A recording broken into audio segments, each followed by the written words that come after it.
Hey everybody, and welcome to my Let's Play of Resident Evil Director's Cut. Probably not a shock to any of you guys, but let's get right into it.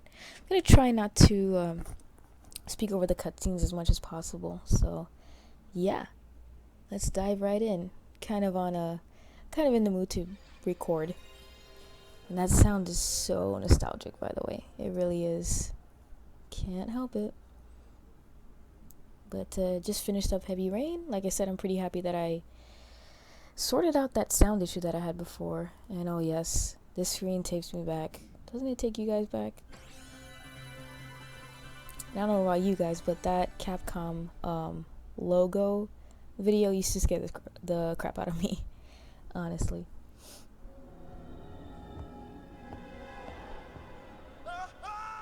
You know, I'm actually kind of envious of people that actually played this game. And this is the director's cut, like I said before. I'm trying to track down the original version of this game, but it's really, really difficult. So I'm gonna go ahead and do the original version. And I'm gonna go ahead and play as Jill because I still have trouble to this day playing as Chris. So, witness the legend. Here we go.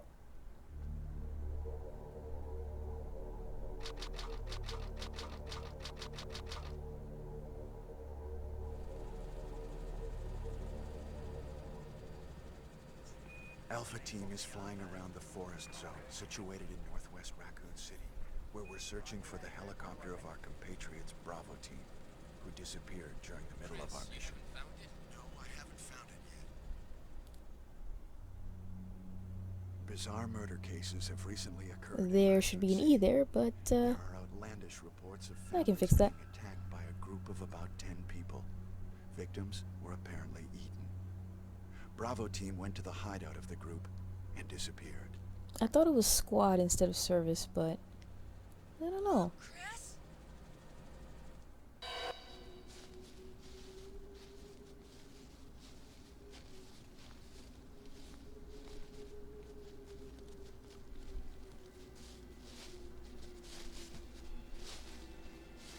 It was Bravo Team's helicopter. Nobody was in it. But strangely, Let's most pose of for the equipment GQ. was still there. However, we soon discovered why.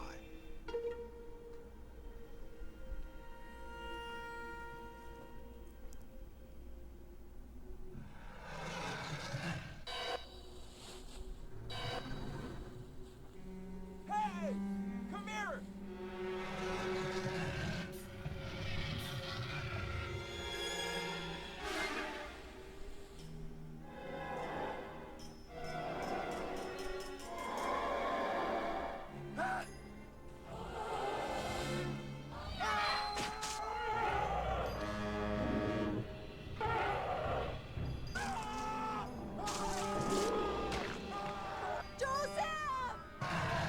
Yeah, no idea why the dogs sound like dinosaurs.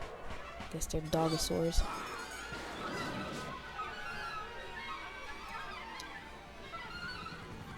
No! Don't go! The finest acting money can buy. Actually, this gives me hope. Maybe I can be a voice actor one day. I don't know. I would actually like to see someone do sort of a parody of not necessarily Resident Evil per se, but like the popularity of games such as these, which didn't have the best acting. I think a really creative mind could do something really well with this. Chris Redfield.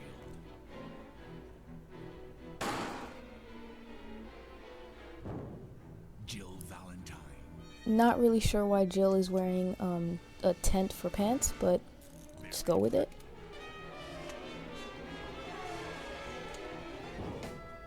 Rebecca Chambers. Does she actually appear in the game, this actress here? Oh, I guess in the end for Chris. Okay, Wesker's kind of hot. Even real life Wesker. I'll give him that. One thing I will say is I prefer the original game's version of that cast role, like that cast lineup, because the song is actually kind of awesome.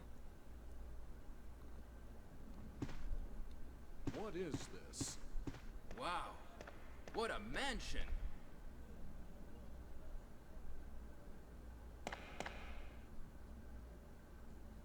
Captain Wesker, where's Chris? Stop it. Don't open that door. But Chris is... What is it? Maybe it's Chris. Now, Jill, can you go? I'm going with you. Chris is our old partner, you know. Okay, let me handle this.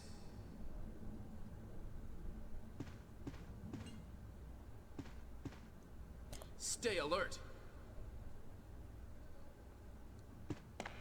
Not really sure what Wesker's gonna be handling, but he can handle me anytime. Just saying. Now, one thing I will say, going back to that whole intro, it's black and white, it's actually edited, and I've always thought that every time I see something that says director's cut of anything, I always thought it had more, you know, kind of more video, less editing. What?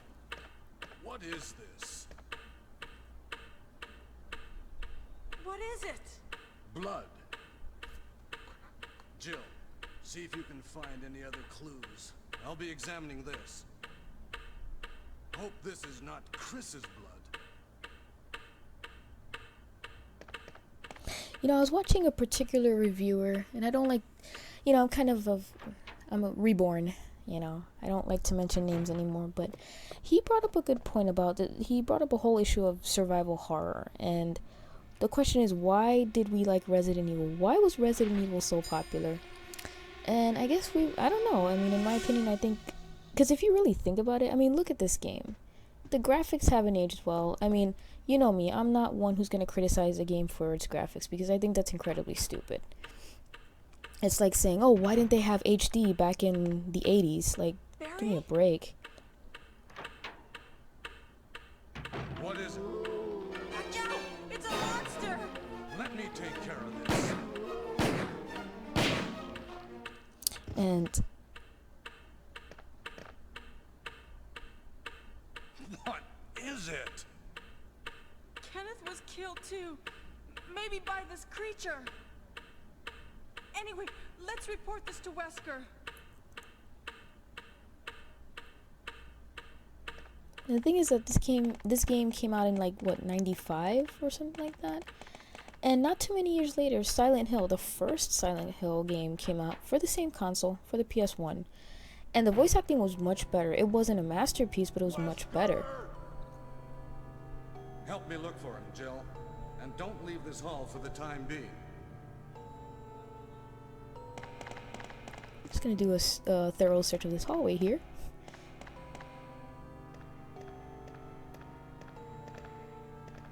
Job well done. Find anything, Jill? Nothing. What is this all about? I can't figure it out at all. Beats me, too. Now it's Wesker's time to disappear. I don't know what's going on. Well, it can't be helped. Let's search for him separately. I'll check the dining room again. Okay, I'll try the door on the opposite side. This mansion is gigantic. We could get into trouble if we get lost. We should start from the first floor, okay? And Jill, here's a lockpick. It might be handy if you, the master of unlocking, take it with you. Thanks. Maybe I'll need it.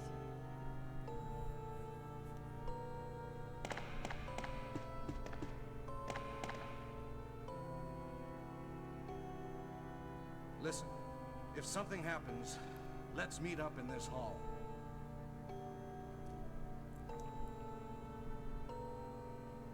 This time, I'll be there.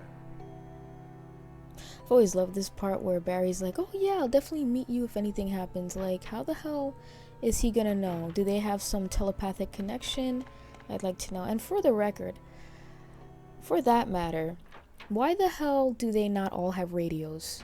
Don't you think that this would be a good time to say, you know what, in case we run into some deep caca, let's make sure we can still talk to each other so we know exactly what's going on, and if anybody needs help, let's be in constant communication with each other. No, one of the teammates who happens to be heavily injured later in the game is the one that carries the one radio. Like, oh my god. And don't even tell me, oh, you know, it's because they're in a small city. If they're in that small of a city, then they probably shouldn't have a SWAT team like this. I mean, I consider this kind of a SWAT team. They're the best? Yeah, okay. I'll go with that.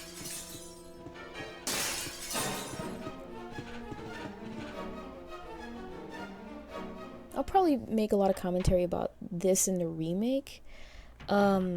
I need to play the remake a little more, just because. But I've always had, like, issues casting the remake, just because for some reason my Wii, and that sounded very dirty, my Wii, and my capture cards don't seem to mix very well. They're kind of like oil and vinegar, whatever the term is.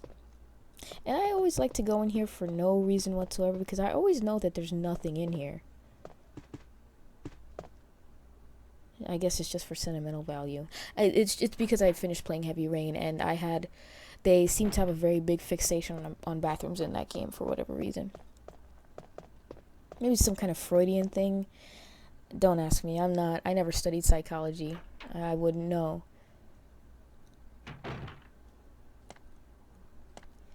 But, you know, going back to this whole voice acting thing, kind of the quality of this game, I don't know. I guess the fact that there's puzzles and zombies, I mean, now this is coming from a person that is currently watching The Walking Dead, and this is a show that's still going strong, and we're in, 2014, so, you know, clearly zombies have been popular for quite a while.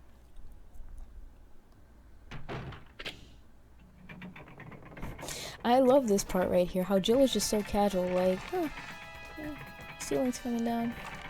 She's like more mildly annoyed than like freaking terrified. I mean, I understand that she's a member of STARS and stuff, but I think she's entitled to freak out at a situation like this. And seriously, who the hell would build a room like this in a place? Yeah, she even has the hand on the hip and everything. Is that you, Jill? What happened? Perry, help me, please. The door won't open. Quick! Stay away from the door, Jill. I'm gonna kick this door down. Hurry! And Barry has to actually tell her, please get out the room. Wow. I don't know what to say about that one. Oh, Barry! That was too close. You were almost a Jill sandwich. You're right. Barry, thanks for saving my life. But Barry, didn't you say you're going back to the dining room to do some research? Why on earth are you here? I just had something I wanted to check.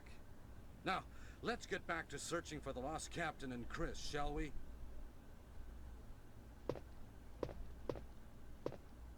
Thank you, Barry.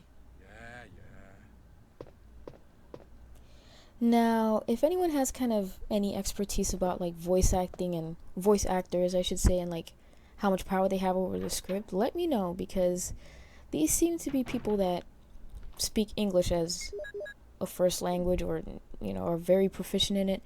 So, you know, was there ever thought to them saying, hey, you know, this sounds nothing remotely like a normal English conversation, so maybe change a few words here and there. Just saying. I mean, obviously it wasn't written by someone who speaks English, fluently at least. And by the way, I normally don't go in here. There's no really rhyme or reason to it. I just wanted to avoid this zombie, and I said, you know what, may as well solve this puzzle here. Which, by the way, now, the remake of this game, that's a freaking remake. I mean, we have remakes of movies and all this stuff like that. That's a remake. And I really hope, if, it's a big if, capital I, if they ever make a remake for the second game, which would make me incredibly happy.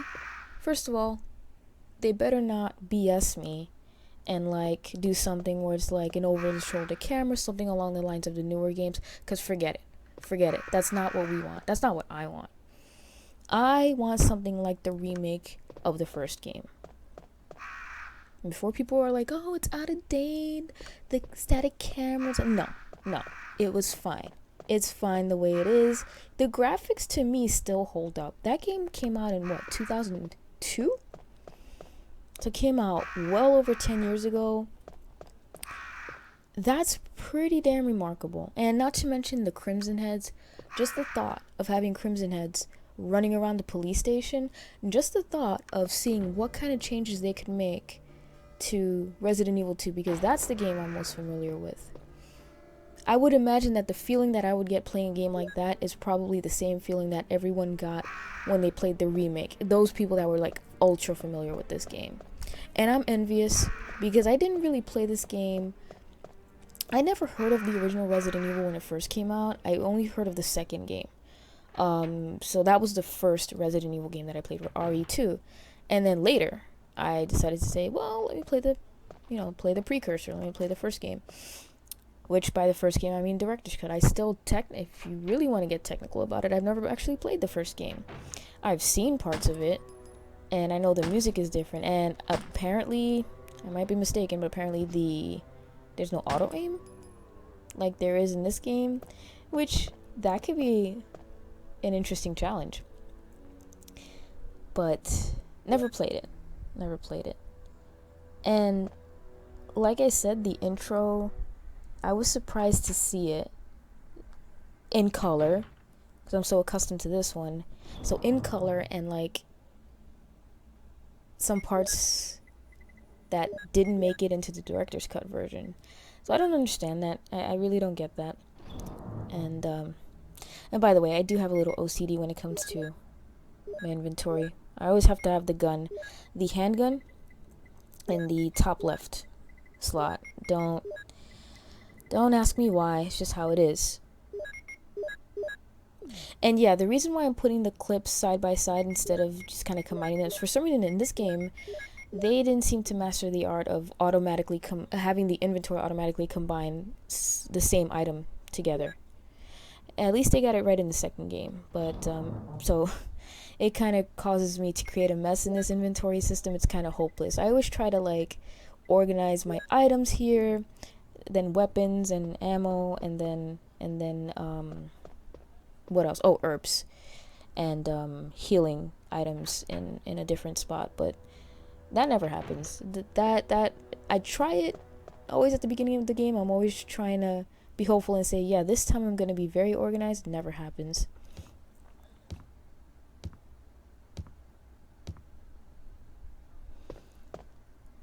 Let me see what we have here. I like how all the, well, I guess it makes sense. All the zombies are kind of dressed exactly alike and look exactly alike. And this is kind of fail right here. I thought I could shoot these zombies. I mean, you should. They're right up there, but it doesn't work. And since it worked so well the first time, I tried it again.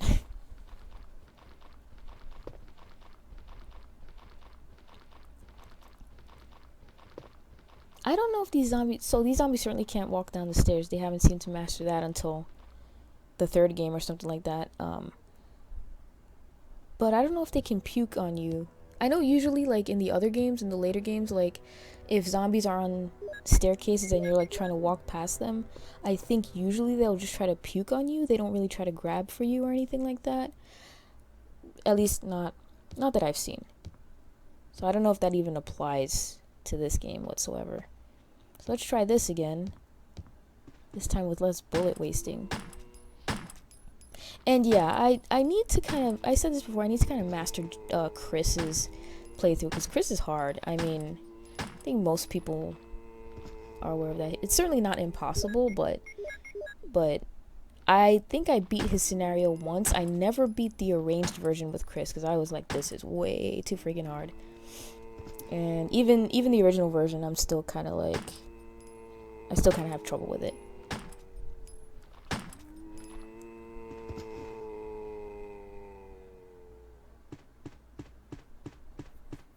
I like that his arm just completely clipped through the wall there.